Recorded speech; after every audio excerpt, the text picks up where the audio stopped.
I am in this race because I believe, and I actually know from the Vermonters that I've talked to, that we are ready for some change. We know that there's going to be a new governor, and frankly, we know that what we're doing right now is not working. We are facing the biggest deficit in our state's history. We have healthcare costs continuing to go up $1 million a day. Young people are fleeing the state, and most importantly, our public employees are have somehow been targeted as the cause of these problems, which is absurd on the face of it, and I think derogatory and damaging at the worst. Those of you who have worked with me in the past know my commitment and passion for doing government right. And I think we should all be very concerned about how the Challenges for Change legislation came through. Because not only did it have suggestions and recommendations that would not be a reflection of the values and the opportunities that I see for the state of Vermont, but it managed to give a blank check, it's actually not a blank check, a blank debit card to the governor to make changes as he sees fit. And having spent 11 years in the legislature, I cannot imagine giving over that kind of authority and power to the executive branch to exact the kinds of changes that he sees fit, whoever that is. That's not the way that you go through a legislative process. And although I intend to be the next governor, it's not the way that I would want to be afforded latitude, because what happens is that you lose what I think is the fundamental problem in Montpelier, which is trust.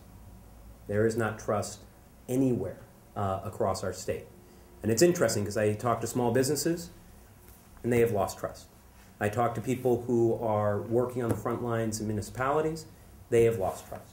The state employees who have reached out to me over the last year, some of whom I worked with a lot before, who are plowing snow or working in some of our state offices, all the way through to people who are teachers, and they fundamentally do not trust the decisions and the actions that are being made.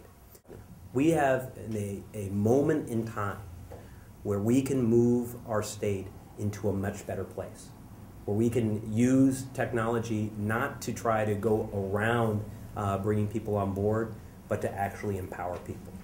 We have the opportunity to think outside of the box and take all the ideas from state employees across the state, because I don't know anyone who plows snow who doesn't have an idea of how we can save some money. But bring those together to be able to move us into a better place and make sure that we have a sound government that has the trust of Vermonters, has the trust from the people on the front line, and allows us to move forward together. I look to folks on the front line first to figure out, A, what's actually happening, and B, how we can actually make things work better. And that's the kind of approach that I've taken, whether I was in an executive management position or as a legislator or actually in the business world.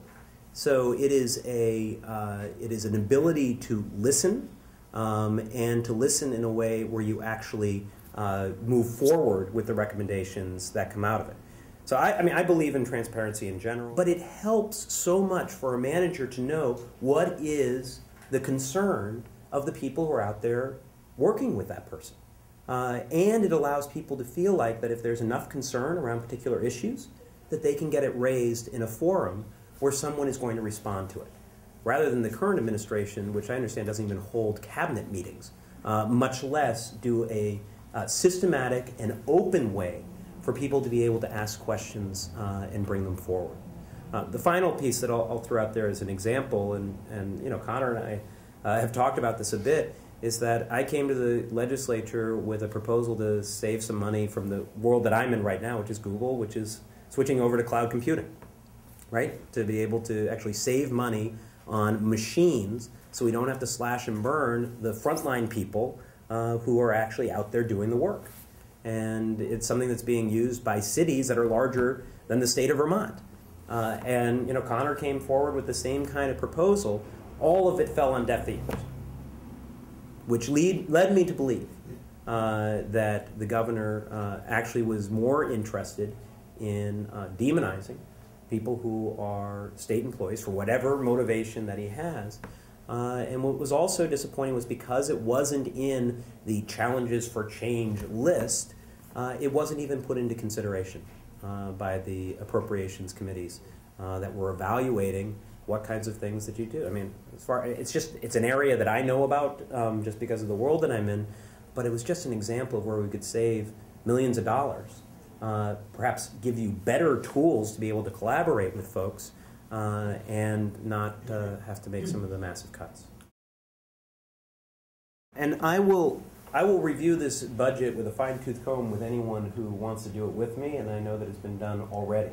Right now, we are spending plenty of money on things that can be reduced without having to reduce state employees.